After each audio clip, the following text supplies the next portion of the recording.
você que está aí ligadinho na programação da TVI Petrópolis, Canal 3 via Tech Cable. Eu sou a Flávia Rocha e está no ar o Petrópolis em Foco, a sua revista eletrônica diária aqui da nossa emissora. E para começar o programa de hoje, a gente começa falando um pouquinho sobre Outubro Rosa. Nesta quinta-feira, dia 17 de outubro, às 5h30 da tarde, será realizada uma palestra abordando o câncer de mama no Grupo Espírita dos Humildes, que fica na rua Pedro Vogel Sobrinho, número 157, no bairro Castrioto. A palestra é uma iniciativa do PSF do bairro Castrioto e será realizada pela médica responsável pelo posto, doutora Júlia Duringer. De acordo com os organizadores, além de ser um tema importante para todos, é também uma maneira de prestigiar o trabalho que esses profissionais desenvolvem junto à comunidade. A palestra é gratuita e aberta a todos. Vai lá participar, prestigie o evento, se informe um pouco mais a respeito das questões relacionadas ao câncer de mama.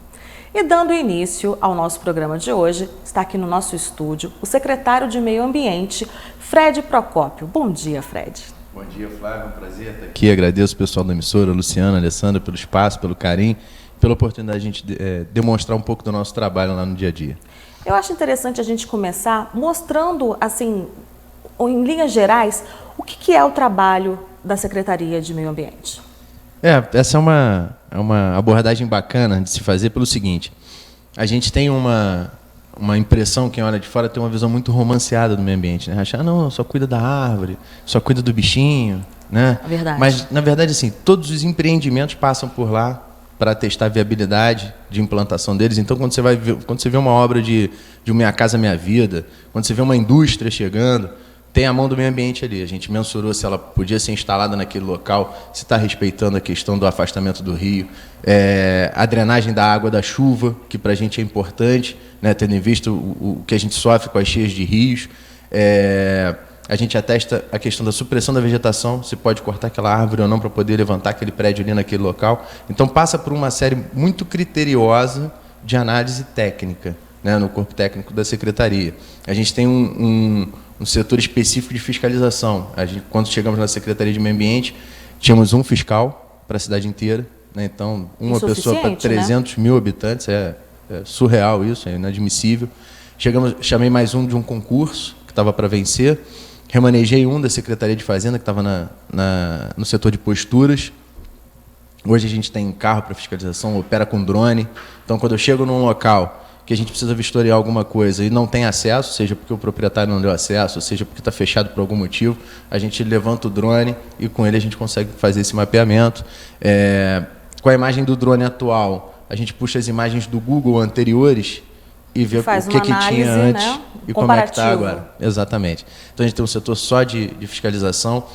Recriei em abril de 2017, na reforma administrativa que o prefeito Bernardo Rossi fez, pedi a recriação do setor de educação ambiental, tinha sido extinto, né? Então, hoje a gente tem uma estrutura toda de educação ambiental, tem um setor com coordenador, com suporte administrativo, com suporte técnico para som, para iluminação, gente que vai até as escolas para fazer palestra, para fazer plantio de árvore nas escolas, para fazer educação ambiental em comunidades, em associações de moradores. A gente começou um núcleo agora nas igrejas, porque a gente entendeu que quem lidera mais dentro dos bairros e das comunidades de Petrópolis não é mais aquela estrutura orgânica que se tinha da escola ser o ponto de referência e dali tudo reverberar, né? Hoje a escola tem esse papel, o posto de saúde da família, como você anunciou, que está com essa iniciativa do Outubro Rosa, tem uma capilaridade muito grande nos bairros, justamente por causa dos agentes de saúde, então a gente usa dessa estrutura também.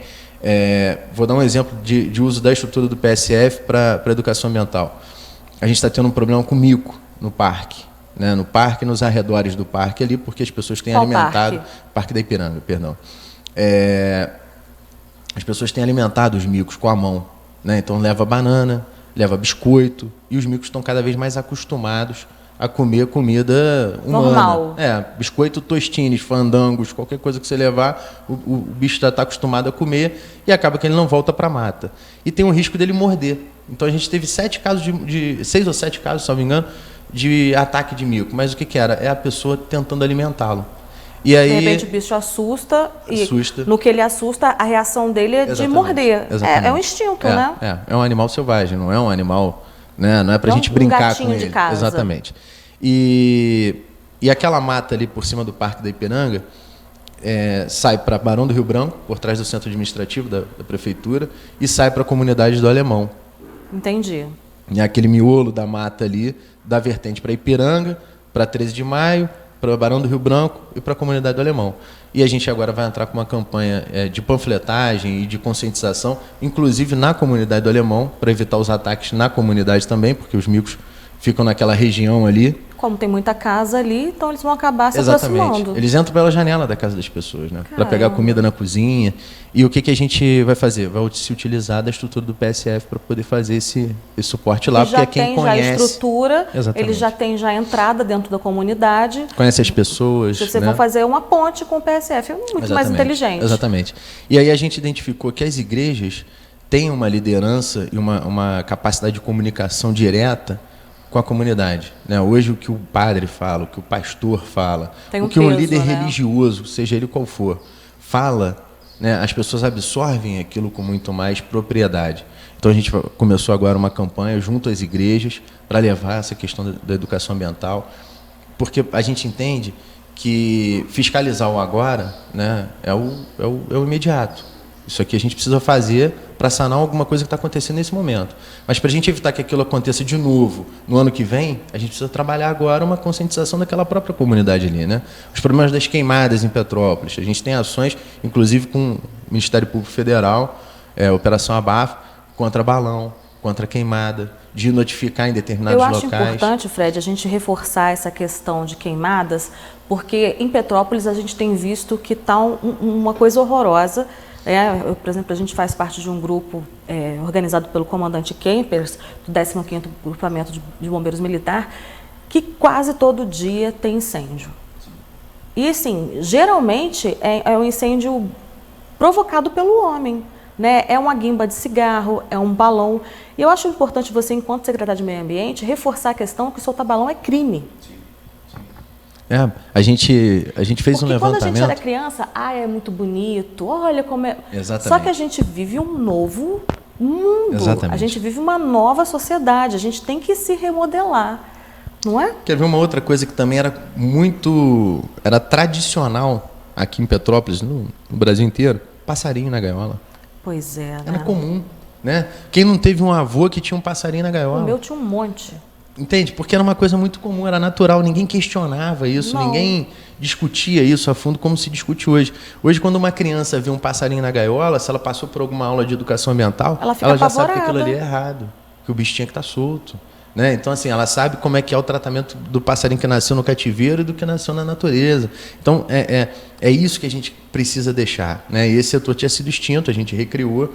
Tem um outro setor também importante da Secretaria, que é o setor de conservação e recuperação ambiental, que é um setor que só acompanha as medidas compensatórias que a gente determinou. Então, por exemplo, o Minha Casa Minha Vida, que é um empreendimento, vou citar esse porque todo mundo conhece algum, né? Fica mais fácil todo mundo visualizar.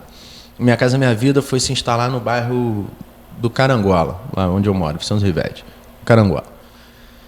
O impacto que a obra vai gerar é mensurado pelos técnicos da secretaria, então uma análise puramente técnica. Com base nesse impacto, são determinadas algumas medidas compensatórias. Né? Então, seja o reflorestamento de uma área, ou o esgotamento sanitário, ou uma medida de limpeza de um córrego que estava assoreado, alguma coisa nesse sentido. Ou até mesmo pecuniária, até mesmo em recurso financeiro. Esse setor é responsável só por acompanhar isso. Porque quando a gente faz o plantio de um reflorestamento, pequeno, grande, médio, independente do tamanho, se você não acompanhar para ver se ele vingou, né, se as mudas não se perderam, elas se perdem completamente. A gente faz o reflorestamento, você vai lá, planta, virou as costas, largou, não tomou nenhuma medida, está arriscado a morrer tudo. E aí a ração foi pela água abaixo, foi pelo ralo. Exatamente. Ou seja, se foi investido dinheiro, plantou tempo e de repente um cuidado, uma rega, né? Que é uma Exatamente. coisa simples, não é isso. difícil de se regar uma planta. É Só isso. que tem que ter uma pessoa responsável por isso. Tem que ter um setor acompanhando isso. Com certeza. Né? E cobrando do gerente, boa parte do que a gente dá como medida compensatória é de responsabilidade do empresário, da pessoa física, seja ele quem for. Mas a gente precisa de alguém para monitorar e dizer para o cara, olha, você está me devendo um relatório desse semestre. Como é que estão as mudas, como é que estão as fotos, relatório fotográfico assinado com o responsável técnico da obra e tudo. Se a planta cresceu, se a planta está bem. Se está desenvolvendo, se recuperou. Apareceu uma praga. Exatamente. Então, assim, a gente recriou esse setor, reestruturou ele. Hoje, eu estava fazendo um levantamento lá, estou fechando o levantamento. A gente já licenciou mais de 10 quilômetros de esgoto e água. A gente já licenciou mais de 5 quilômetros de extensão de rede de luz. Mas isso tudo com medida compensatória, isso tudo monitorado por nós, a execução da obra. Então, a Secretaria tem um escopo de tratamento, né, de trabalho muito maior do que quem está de fora enxerga. Né? A gente só enxerga o seguinte, poxa, tem erva de passarinho naquela árvore.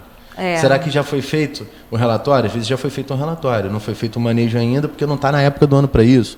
Ou porque a Condep, que é quem faz as podas nas árvores, ainda não chegou naquela localidade ali, mas vai chegar na semana seguinte. Então, a gente tem um escopo de trabalho muito maior, né, muito mais amplo.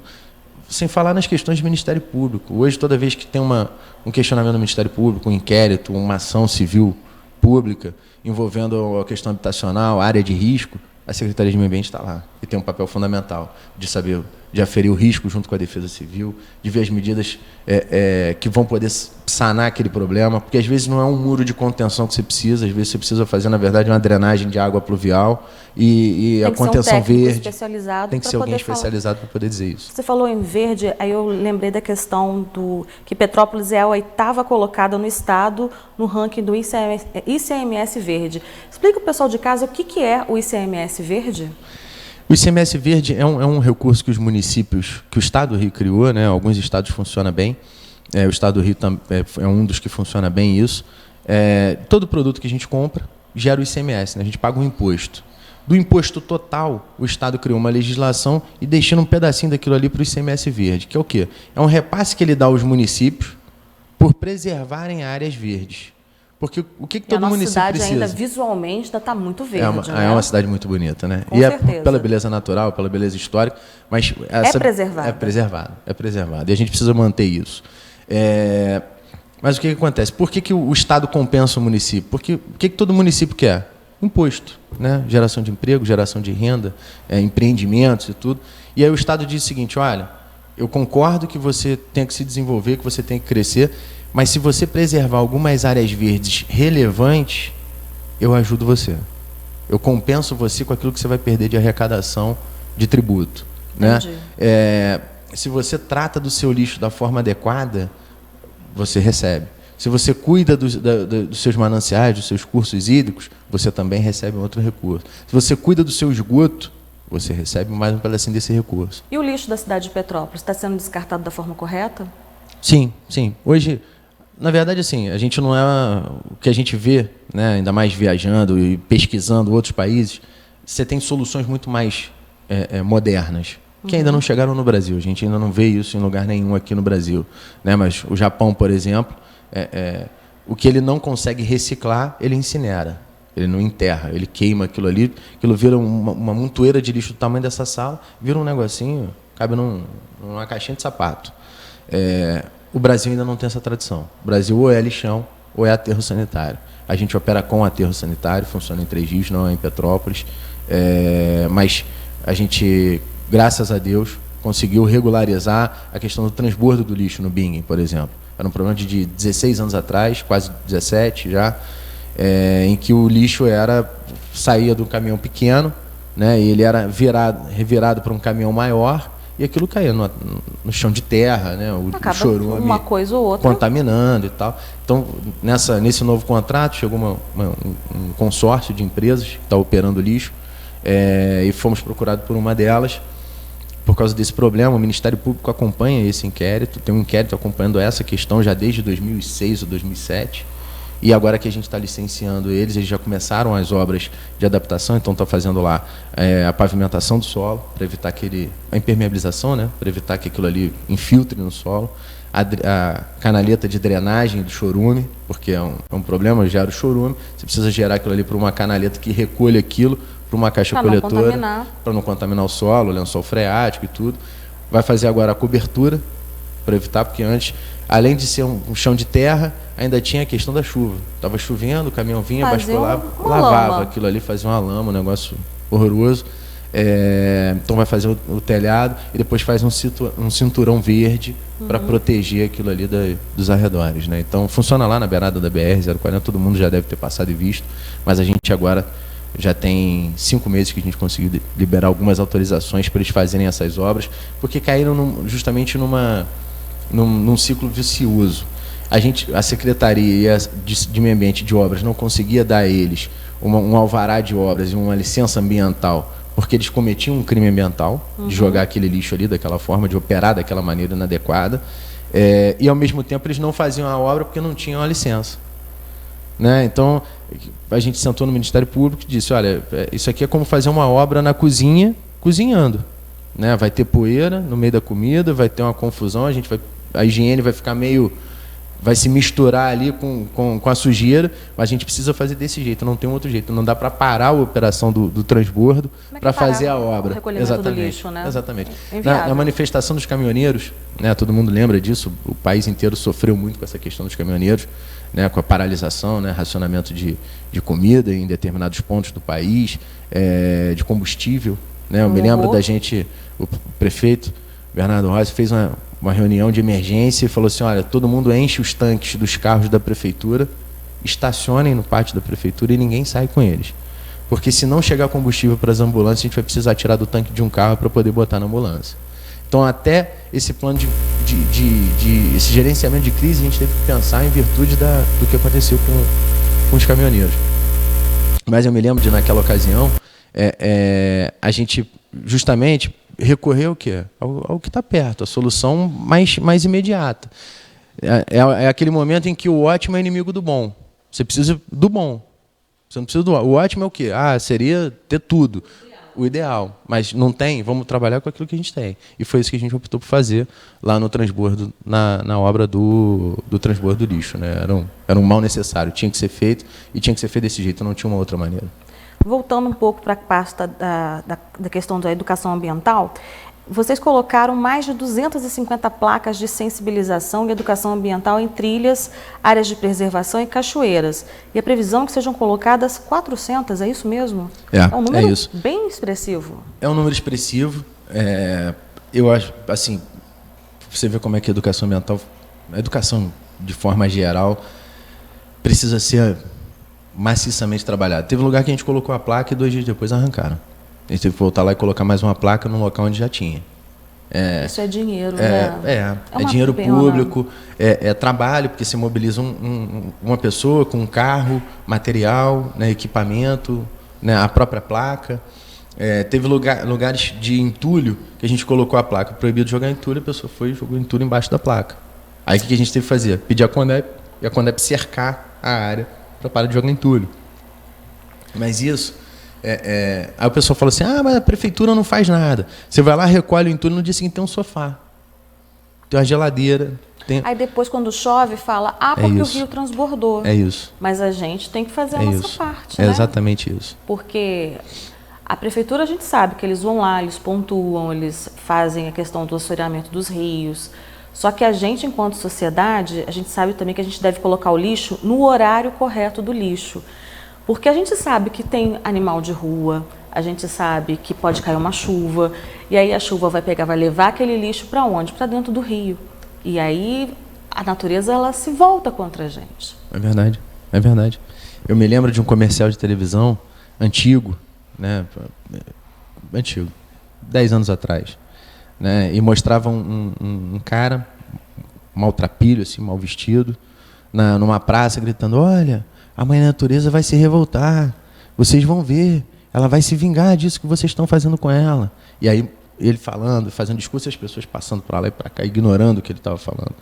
E aí entrava um locutor e falava assim, Quem é que imaginava que era ele que tinha razão? E aí mostra os tsunamis, mostra a beirada das praias aqui. Aconteceu no Rio de Janeiro, aconteceu em Cabo Frio, do mar avançar e arrebentar a calçada, arrebentar tudo. E aquela faixa de areia enorme que a gente tinha já deixou de existir, já deu uma faixa de areia curtinha do asfalto para lá.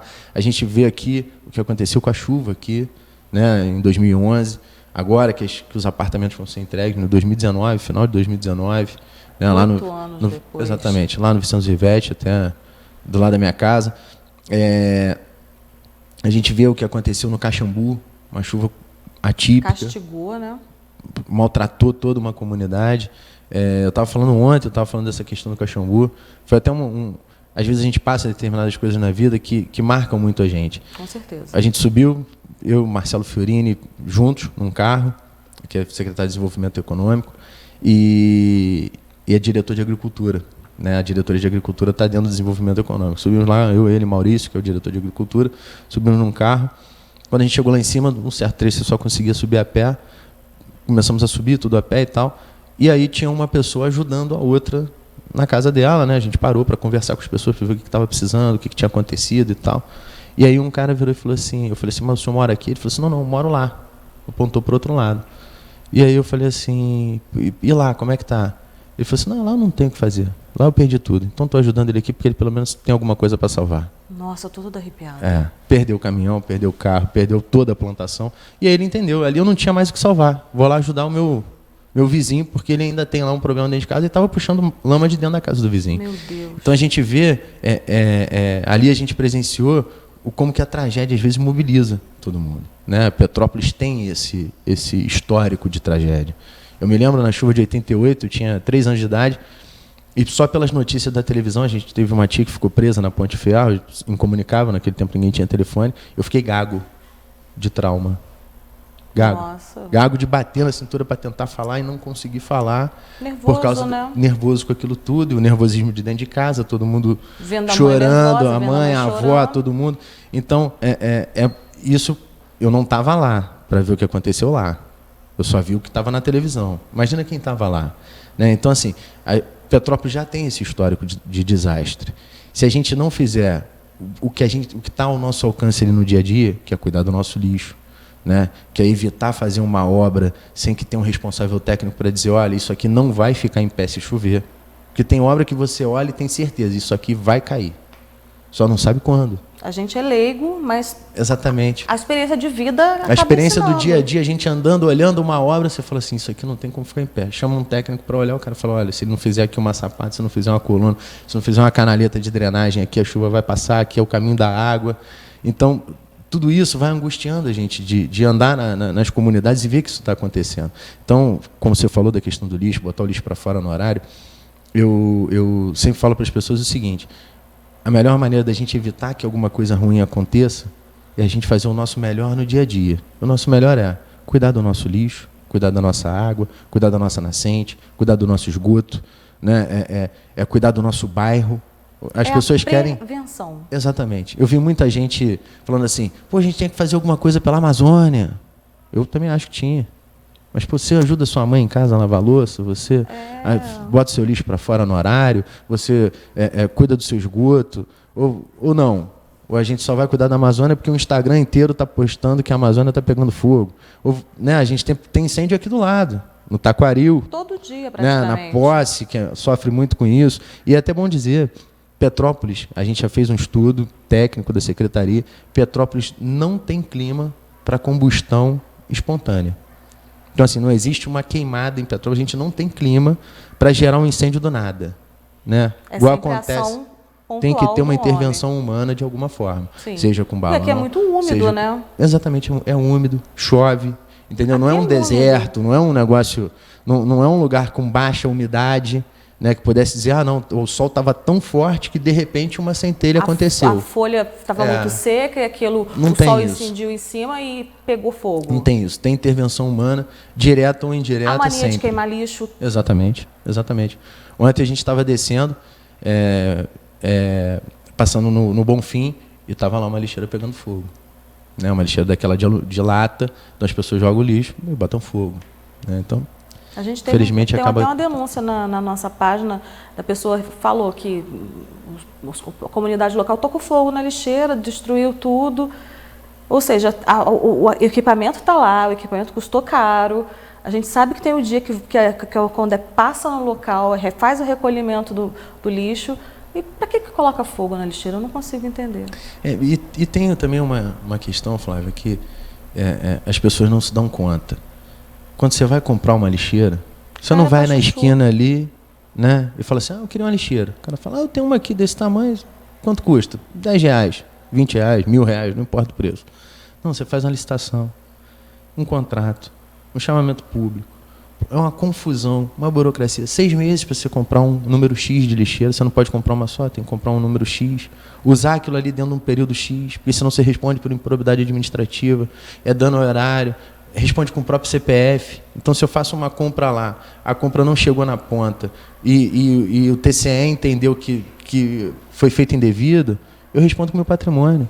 O cara vem aqui no meu carro e executa meu carro. Né? Então, assim, é tão custoso para a gente conseguir comprar as placas, 400 placas, e aí na hora que você coloca a placa na comunidade, o cara vai lá e simplesmente arranca. Né? Então é muito desprestígio com o que é deles mesmo.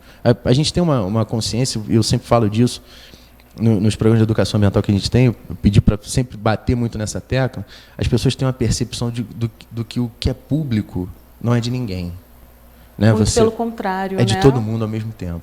Eu acho que isso aí é interessante a gente linkar com a criação da Semana do Meio Ambiente, porque é através de ações como essa que a gente chama a comunidade para junto trabalhar melhor e cuidar do patrimônio de todo mundo. Sim, eu me lembro, né, as pessoas tinham o hábito de quebrar o orelhão, né, rabiscar o orelhão, o ônibus, arrancar o assento do ônibus. Depois ele próprio, graças a Deus, diminuiu bem. Mas por quê? A educação vem avançando, as pessoas vêm se conscientizando devagar. É um trabalho de longo prazo, e aí é uma crítica de todos os governos, não é de hoje nem do que passou, mas educação é um projeto de longo prazo. Né? Todo mundo está muito preocupado com a próxima eleição. Enquanto a gente vê nessa preocupação daqui para a reeleição, a gente esquece de plantar as coisas que a gente, de fato, precisa colher lá na frente. Né? Educação não adianta. Você não fala para uma criança hoje uma coisa e amanhã ela faz. Né? Você fala para ela uma coisa hoje, ela entende, assimila um pouco, aí fala a segunda vez, fala a terceira, mostra como é que é no campo. Né? Se ela puder ir lá ver, é muito melhor. E aí ela vai aprendendo, e quando ela cresce, ela tem uma tendência maior a ser um ser humano melhor do que aquele que não ouviu nada daquilo, que não viveu nada daquilo, que não experimentou nada daquilo. Então, toda vez que a gente faz educação ambiental, a gente tem o cuidado de tentar levar aquela turminha lá num local que ela possa plantar uma árvore. Né? A gente tem um programa chamado Árvores na Minha Escola. A turma vai lá e planta a árvore. E a gente, de tempos em tempos, volta lá para ver se aquela turma está cuidando da árvore, como é que a árvore está, para eles entenderem a cor da flor, para saber que aquela espécie, por exemplo, de ipê, tem o amarelo, tem o roxinho, tem o vermelhinho. Né? A gente fez um aqui do lado, aqui nessa escola aqui embaixo, que foi o Liceu Campus 2. Né? Agora até trocou de nome. A gente fez um plantio ali e tinha uma criança portadora de necessidade especial. E ela tocando na terra, a mãozinha, você vê aquele nervoso dela olhando a terra e olhando a árvore, e a gente botando lá. Foi até o primeiro contato dela com a muito terra. Provavelmente, muito provavelmente. Então, assim, são experiências que a gente tem a oportunidade de proporcionar e que também desfruta delas de certa forma, porque a gente vê reações muito, muito naturais. Né? A gente se depara com a pureza ali da criança vendo aquilo e atuando, e ela se apropria daquilo ali como sendo dela também. Eu me lembro lá no Vicente Rivetti, a gente no Colégio São Geraldo, durante a palestra, o professor Anderson virou e falou assim: de quem é aquela floresta ali atrás? As crianças, de forma quase que orquestrada, da Alfa Laval. Olha que é a empresa que fica instalada na frente e que, de fato, é dona maior parte daquele terreno ali. Então, quando a criança olha para uma montanha, com uma floresta, e diz que aquilo ali é da empresa e não de todo mundo, né, do bairro, você vê que precisa trabalhar essa questão do pertencimento. Né? aquilo ali é nosso, interligado. entendeu? A empresa não tem o direito de desmatar aquilo lá, não é a intenção da empresa, nem nunca foi, eles preservam, mas se fosse, a empresa não teria o direito de desmatar aquilo lá, de degradar aquilo lá, porque aquilo ali é da comunidade, aquilo ali é de todos nós, né? Da cidade. Exatamente. Pertence a um ecossistema que ajuda a cidade, que ajuda o Estado, que ajuda o país. Então, a gente tem um trabalho aí pela frente muito grande, né? Ele é contínuo, ele é crescente, né? Não dá para pensar numa educação em que você não invista cada vez mais nela e que não desdobre ela em cada vez mais atividades e funções. Então, mas é um trabalho extremamente gratificante. Você vê ali, né, do seu lado, uma reação que você fala, caramba, a gente não tinha pensado nisso. Fred, eu agradeço muito a sua presença. Eu que Se agradeço. deixar, a gente fica conversando aqui por mais meia hora fácil, só que eu tenho outros entrevistados hoje. Mas, assim, muito bacana o papo. Gostaria de contar com a sua presença aqui em outras oportunidades. Com o maior prazer, com o maior prazer. Agradeço o carinho do pessoal do canal, aos telespectadores que estão aqui assistindo a gente. E obrigado pela oportunidade de a gente falar do meio ambiente, falar da educação ambiental, falar da fiscalização, do licenciamento, porque eu acho que a cidade toda precisa se apropriar mais do que o próprio município, o próprio governo executa. Né? Tem tanta gente que quer participar, que quer ajudar e não sabe como. A Secretaria de Meio Ambiente está lá de portas abertas para receber todo tipo de apoio e ajuda. Obrigado, tá, Flávia? Imagina, que é isso. Até a próxima. Pessoal, olha só, os profissionais da educação têm até essa sexta-feira, dia 18 de outubro, para se inscrever no seminário A Educação nos Move, repensando ideias e atualizando propostas, que será realizado nos dias 23, 24 e 25 de outubro, na UCP Campus Benjamin Constant. A iniciativa é da Secretaria de Educação e tem como objetivo discutir as ações vigentes na área educacional, além de mostrar práticas que deram certo na rede municipal de educação.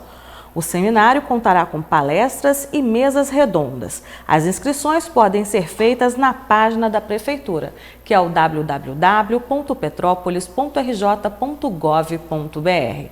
E o Petrópolis em Foco vai para um breve intervalo, mas você não saia daí, que no próximo bloco o assunto é câncer de mama. Você sabia que os cachorros também estão sujeitos a isso? Eu não sabia. Já volto.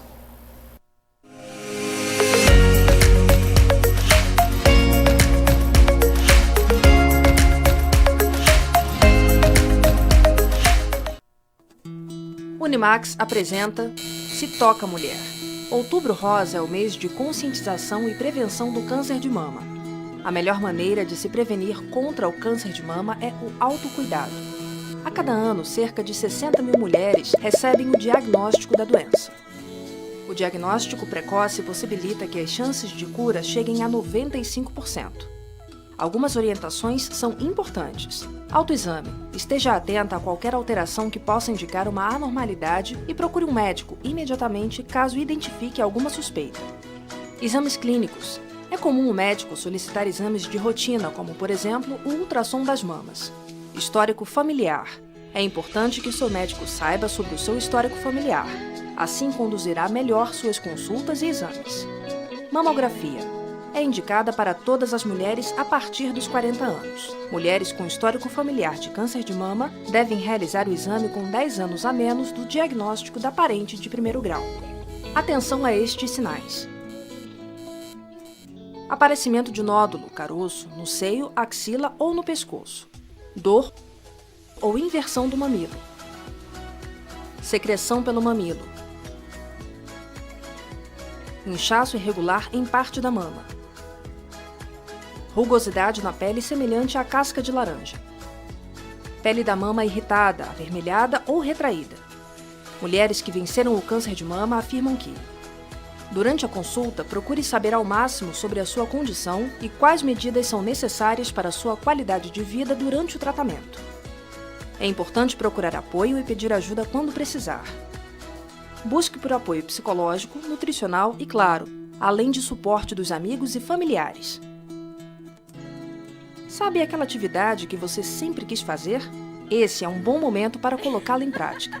Isso irá ajudá-la a criar perspectivas e definir esta nova fase da vida. Neste mês e em todos os outros, a orientação é clara. Amem-se, cuidem-se, toquem-se. Todos juntos contra o câncer de mama. Unimax. administradora e consultoria de benefícios.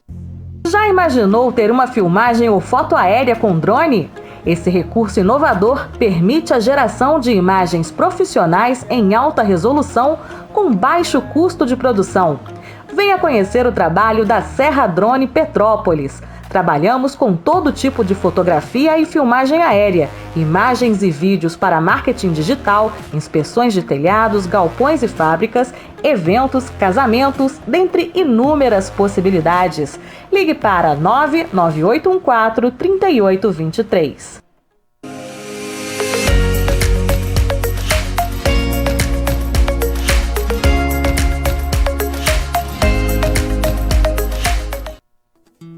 Unimax apresenta Se Toca Mulher.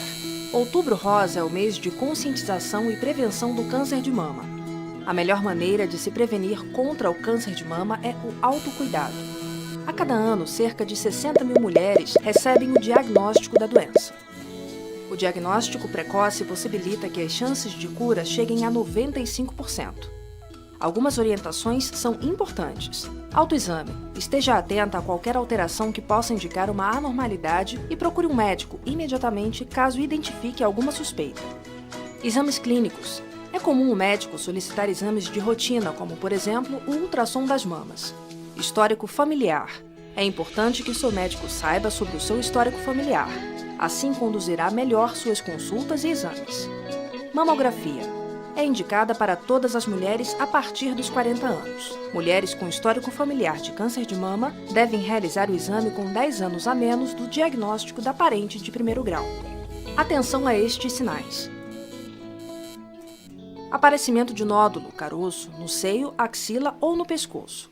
Dor ou inversão do mamilo. Secreção pelo mamilo. Inchaço irregular em parte da mama. Rugosidade na pele semelhante à casca de laranja. Pele da mama irritada, avermelhada ou retraída. Mulheres que venceram o câncer de mama afirmam que, durante a consulta, procure saber ao máximo sobre a sua condição e quais medidas são necessárias para a sua qualidade de vida durante o tratamento. É importante procurar apoio e pedir ajuda quando precisar. Busque por apoio psicológico, nutricional e, claro, além de suporte dos amigos e familiares.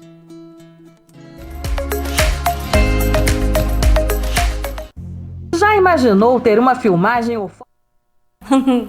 De volta com Petrópolis em Foco, a sua revista eletrônica diária aqui da TVI, Canal 3 via Tech Cable, que você acompanha pela Tech Cable e também em tempo real pelo nosso Facebook, www.facebook.com/TVI Petrópolis. E o programa Petrópolis Iluminada fez a instalação de 14 luminárias de LED na rua Floriano Peixoto na noite da última terça-feira, dia 15. O trabalho dá sequência ao planejamento de substituição de lâmpadas comuns pela tecnologia que ilumina mais e economiza energia, além de demandar menos manutenção. Desde o ano passado, 30 locais já receberam 610 luminárias. E o assunto agora no Petrópolis em Foco é o câncer de mama. Você sabia que o câncer de mama ele não acomete só as mulheres, em número menor também os homens? Eu não sabia, mas cães e gatos também sofrem desse mal. E para dar mais informações sobre esse assunto, eu recebo agora no nosso estúdio a médica veterinária Priscila Messiano. Bom dia. Bom dia. Obrigada pelo convite. Então, eu estou aqui para falar sobre o câncer de mama, né, que também acomete as cadelas e as gatinhas, infelizmente, né.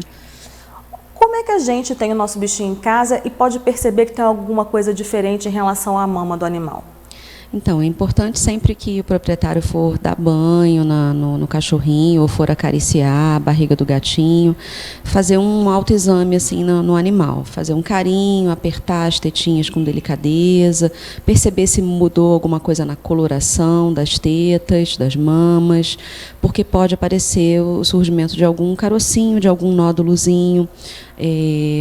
também a secreção de algum líquido diferenciado, que não seja só o leite, né? Porque as cadelas e as gatas também podem ter a gravidez psicológica, mas muitas vezes pode ter a secreção de sangue, secreção de pus pelas tetas, e aí também pode ser o surgimento de um nódulo, pode ser o início de tudo, né? E quanto mais precoce, né, o diagnóstico e a retirada desse nódulo, melhor o tratamento e muitas vezes a cura, né, desse animal. Doutora Priscila, e quais são as causas disso?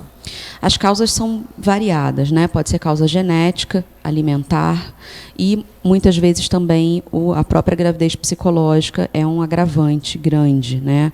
A causa hormonal, no caso. O fato do animal não ser castrado é um grande fator que predispõe, né, o animal a ter o tumor de mama. Então, uma grande prevenção é castrar o animal. As cadelas e gatas castradas antes do primeiro cio reduzem 80% de chances não ter o tumor de mama. 80%? 80%, castrando antes do primeiro cio. Então, antigamente, né, se tinha esse conceito de esperar o animal ter um cio, cruzar, né, mas as pesquisas mais atuais mostram que não. Se deve castrar antes do primeiro cio, porque aí o animalzinho não tem contato com os hormônios, né, com os hormônios femininos, então você evita em 80% de chances do animal não ter tumor de mama. E assim que a gente descobre, percebe lá no bichinho que tem um carocinho, leva até um veterinário de sua confiança. Sim. Como é que é o tratamento do bichinho? Então, normalmente, quando você descobre que realmente tem um nódulo ali, o veterinário vai fazer os exames pré-operatórios para o animalzinho castrar. Castrar não, operar, né? Se ele já não for castrado. Muitas vezes você opta pela castração primeiro e depois pela retirada do nódulo. Quando é optado pela retirada do nódulo, a gente faz exames pré-operatórios de sangue, raio-x de tórax, porque o primeiro local de metástase do tumor de mama é o tórax, como nas mulheres também, né? Então, a gente sempre faz um raio-x de tórax para ver se já não tem um acometimento no tórax. Se o tórax estiver livre de metástase, aí a gente faz a retirada da rede mamária. Algumas vezes parcial, uma parte, porque eles não têm só 2 tetinhas, né? São várias tetinhas. Então, muitas vezes a gente tira uma parte da rede mamária, outras vezes a gente tira toda a rede mamária, porque a gente faz uma limpeza mesmo para que não tenha metástase ali na própria rede mamária do animal. Tem gente que fala que fica com pena de castrar o bichinho. Fala um pouquinho isso pra gente, por que é tão importante a castração? Então, é muito importante a castração não só para evitar o tumor de mama, né, como a gente já falou agora, mas também para evitar a infecção uterina, evitar a gravidez psicológica, porque todo animal que tem gravidez psicológica, certamente no futuro ele vai surgir um tumor de mama, porque aquela rede mamária, logo depois do cio, 2 meses depois do cio, é como se fosse uma gestação mesmo, né? Então, logo depois do cio, aquela rede mamária enche de leite, ninguém mama. No próximo cio acontece a mesma coisa, enche de leite, ninguém mama. É uma alteração, né, hormonal anormal. Então, aquela multiplicação celular que acontece ali dentro daquela rede mamária, pode, naquela multiplicação, acontecer um erro celular. Naquele erro celular vem uma célula neoplásica, uma célula de tumor. Então, certamente, aquela cadelinha que após todo o cio tem a gravidez psicológica, vai futuramente ter um tumor de mama. Então, você castrando, sua cadelinha não vai ter gravidez psicológica, não vai ter a piometra, que é a infecção de útero, e possivelmente não vai ter tumor de mama. Então, você evita várias patologias para que no futuro o seu animal não venha ter problemas.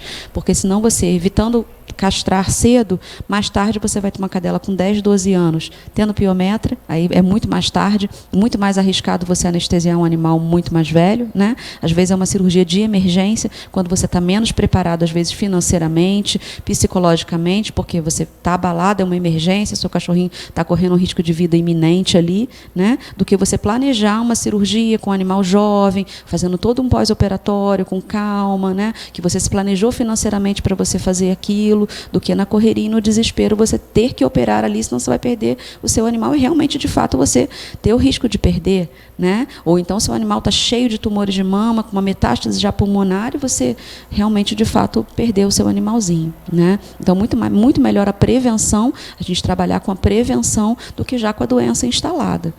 Eu acho interessante o que você colocou em relação a gente se prevenir, porque o bichinho de estimação, ele faz parte da família. Com certeza. E cada vez mais os animais fazem parte da família. Antigamente o animal, né, era muito mais o conceito do animal viver no quintal, do lado de fora, comer o resto de comida, e hoje em dia esse conceito vem mudando muito, graças a Deus, né? Os animais vêm cada vez para mais perto da gente, né? Fazem mesmo parte da família, como você falou, né? E a gente tem que realmente mudar esse conceito e tratar eles com a prevenção, igual a gente faz. A gente não se previne, a gente não toma vacina, né? A gente não vai ao médico para fazer check-ups, então tem que ser assim com eles também, evitar o problema no futuro. Então, gente, você que tem seu animalzinho em casa, um cachorro, um gato, fica atento nos sintomas, fica atento, porque de repente você percebe com antecedência e consegue salvar a vida do bichinho. Com certeza, porque nem sempre o tumor ele é maligno. Muitas vezes, principalmente nas cadelas, ele pode ser benigno. Então, às vezes, só a retirada cirúrgica já é curativa. Você já solucionou o problema. Outras vezes, ele pode sim ser um tumor maligno e precisar de um tratamento posterior com quimioterapia, né? E um tratamento oncológico. E muitas vezes eles passam muito bem, muito melhor do que a gente com a quimioterapia, né? Mas aí o tratamento posterior vai ser de acordo com o resultado da biópsia que for feita. Mas nas cadelas, muitas vezes os tumores são benignos e às vezes a cirurgia é o suficiente. Perfeito. Quer colocar mais alguma informação para o pessoal de casa? Não, somente reforçar que a castração é muito importante. Não tenham medo de castrar, fazendo a castração com os exames pré-operatórios sendo feitos, exame de sangue, né, ausculta cardíaca, todo um exame feito anteriormente, a castração é muito segura.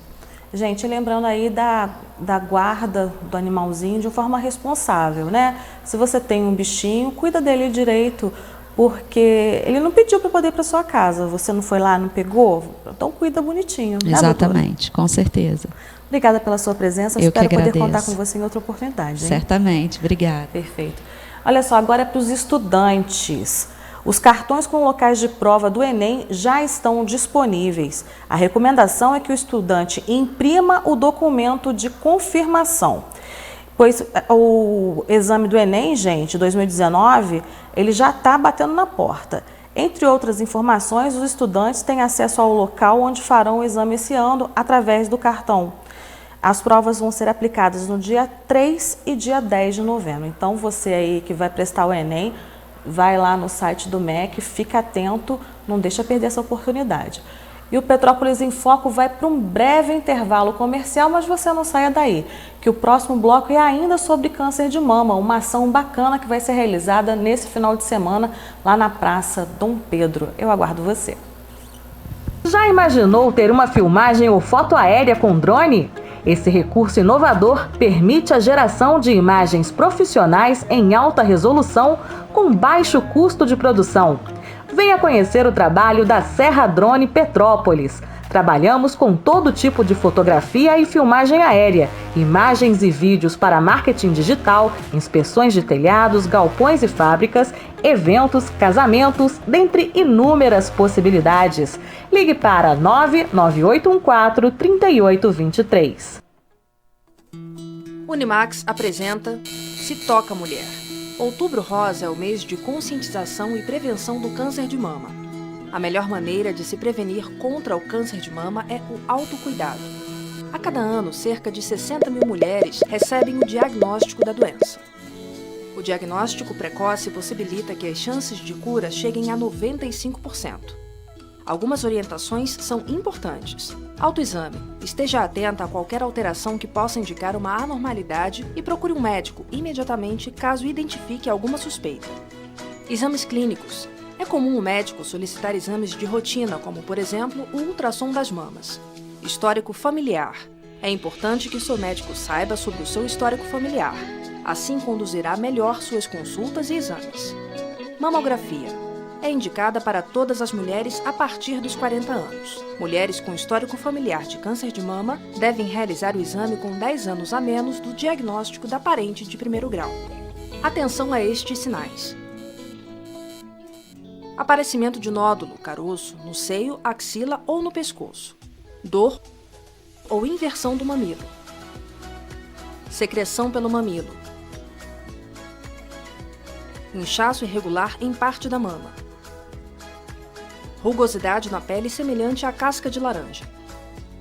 pele da mama irritada, avermelhada ou retraída. Mulheres que venceram o câncer de mama afirmam que, durante a consulta, procure saber ao máximo sobre a sua condição e quais medidas são necessárias para a sua qualidade de vida durante o tratamento. É importante procurar apoio e pedir ajuda quando precisar. Busque por apoio psicológico, nutricional e, claro, além de suporte dos amigos e familiares. Sabe aquela atividade que você sempre quis fazer? Esse é um bom momento para colocá-la em prática. Isso irá ajudá-la a criar perspectivas e definir esta nova fase da vida. Neste mês e em todos os outros, a orientação é clara. Amem-se, cuidem-se, toquem-se. Todos juntos contra o câncer de mama. Unimax, administradora e consultoria de benefícios.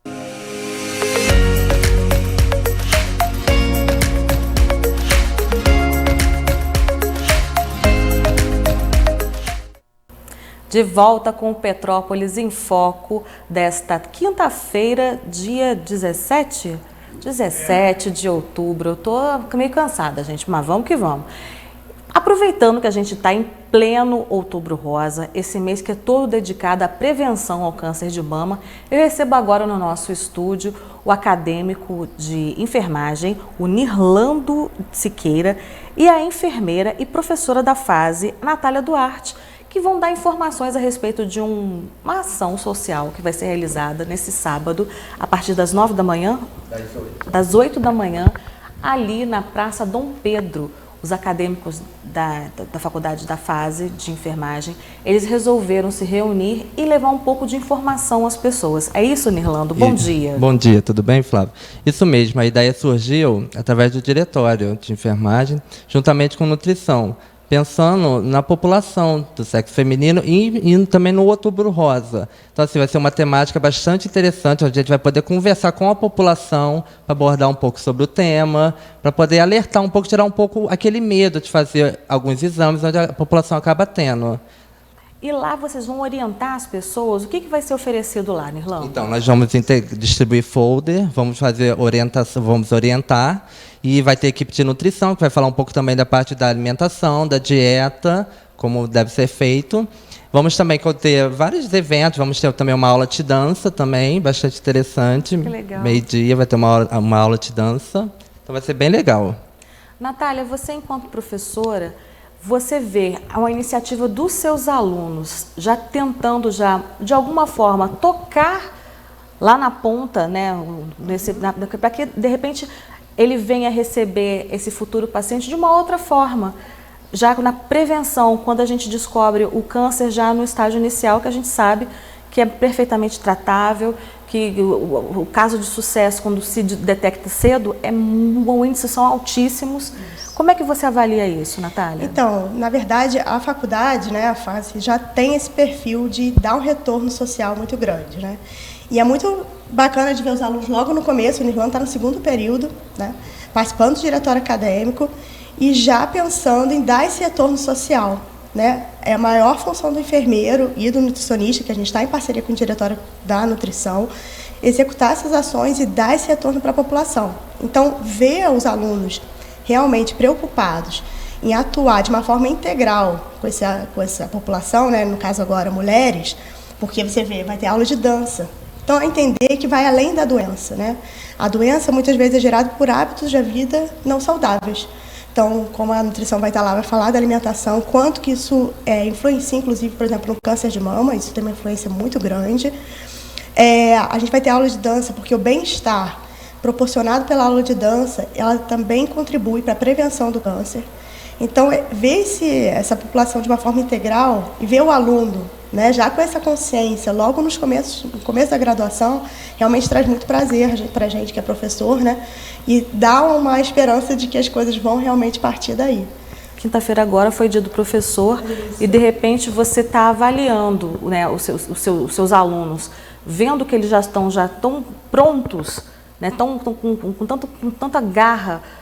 Dá até aquele acalanto no coração, não dá, não? Dá.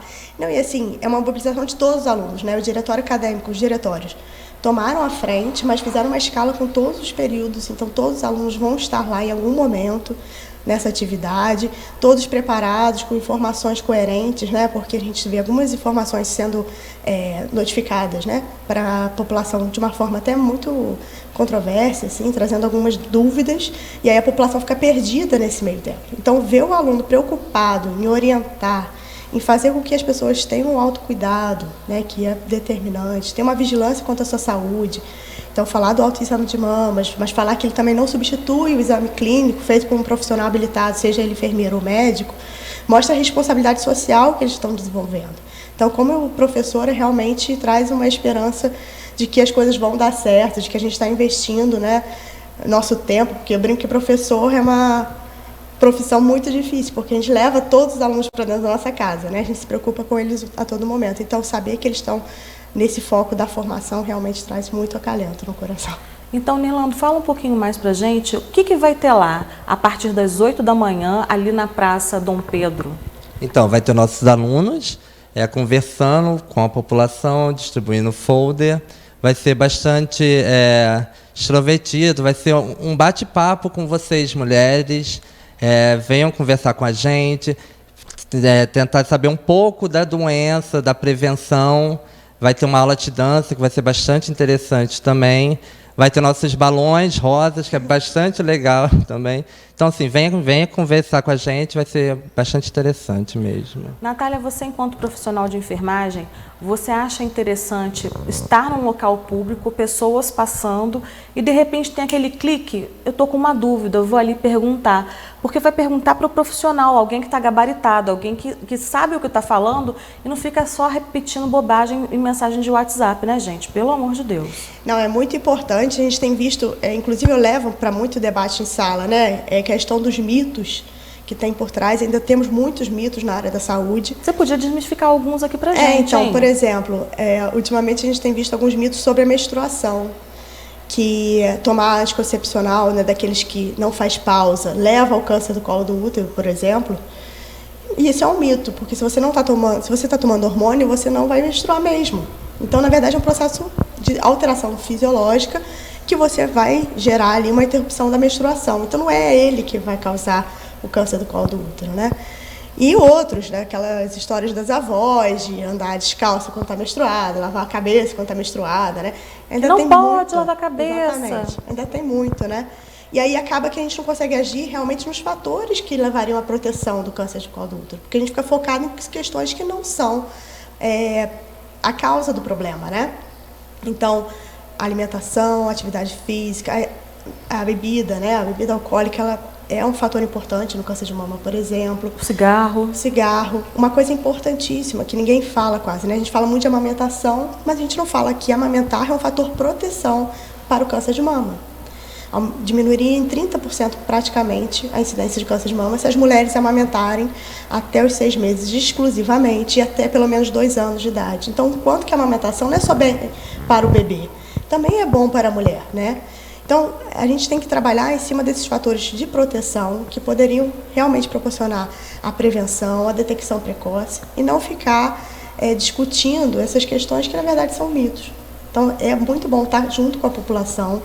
Eu espero realmente que muitos de vocês vão.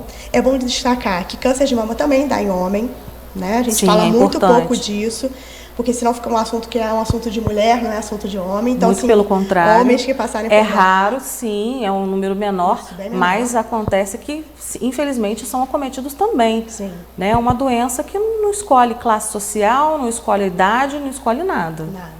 Então, assim, é importante a mulher saber também quais são os sinais que ela tem que ficar mais atenta, né? Então, por exemplo, um caroço endurecido numa só das mamas, né? Uma mulher que não está amamentando, cabe destacar, que tiver um caroço endurecido numa só das mamas, é um sinal que ela deve preocupar. Porque existem outras alterações da mama que não o câncer, né? Então, a mulher não precisar ficar desesperada, qualquer Se sai algum líquido também, parece, então, né? O líquido, isso é bem interessante, né? O líquido que é um sinal para câncer de mama, não é qualquer líquido, né? É um líquido que a gente chama de líquido água de rocha. É um líquido claro, transparente, e que ele sai espontaneamente. Não tem que apertar. Não tem que apertar. Ele sai sozinho. O mais crítico é quando ele sai sozinho. Então, assim, o exame clínico das mamas, como eu falei antes, ele vê todos esses aspectos. Quando a gente faz um autoexame, é bom para a gente estar vigilante quanto à nossa saúde. mas não pode substituir o exame clínico das mamas, que é para ser feito todos os anos, a partir dos 40 anos de idade. Então, trabalhar esses fatores de proteção, esses sinais, junto à população que está passando ali, que talvez esteja até despreocupada quanto a isso naquele momento, eu acho determinante para a saúde, né? A gente tem que trabalhar cada vez mais próximo dessa população. Então, eu acho que vai ser realmente... Quem sabe, de repente, a pessoa está ali passando pela Praça Dom Pedro e aí conversa com um estudante de vocês e pensa assim, opa, tem alguma coisa que não está bacana, e vai procurar um médico. Eu passei já por uma situação dessa, fazendo uma sala de espera, tinha um homem, e quando os alunos começaram a fazer as orientações, o homem nos chamou no canto e disse que estava com aqueles sinais. E mais à frente a gente pôde acompanhar o caso, realmente era um caso de câncer de mama masculino, que é bem raro, né? Então, assim, enquanto que essas informações muitas vezes dadas de uma forma muito espontânea, num ambiente descontraído, também influenciam de Quebra forma o direta. medo, né? Quebra o medo, quebra aquele negócio de jaleco branco, de estar sentada na frente, né? Porque a gente sempre acha que uma consulta com um profissional de saúde tem que ser rápida, a gente tem que dar as informações certinhas, né? Que a gente não pode tirar dúvidas ou ficar questionando muito. Fica, de repente, até com vergonha de perguntar. Exatamente. Será que isso aqui é importante? Será que não é? Será Aí, que de eu devo repente, falar? omite. Não é que você está mentindo. Falou assim, não vou contar isso não, porque isso não tem problema. E, de repente, é exatamente isso que ia dar um pulo no gato no profissional de saúde e ajudar. E na escala dos valores mesmo, né? O que é importante? O que eu devo falar? Muitas vezes, o que é importante para mim é quando eu estou com uma secreção, por exemplo, né, que tenha cheiro ruim, que seja verde, porque a gente tem esse imaginário, né, de que essa secreção é uma secreção importante. Quando sai uma água transparente, não é Aí nada, que tem saiu que estar de repente, né? com medo, né? Exatamente, e aí acaba que não se fala disso. Então, se não fizer o exame clínico das mamas realmente, regularmente, acaba se perdendo essa informação que é tão preciosa na hora da prevenção, né, da detecção bem precoce desse câncer, para rápido tratamento e alívio dos sintomas. Nirlando, então, você, enquanto aluno da enfermagem, faz o convite para o pessoal de casa para participar? Claro, faço sim. Vocês que estão nos assistindo, venha no sábado, de 8 às 16, na Praça Dom Pedro.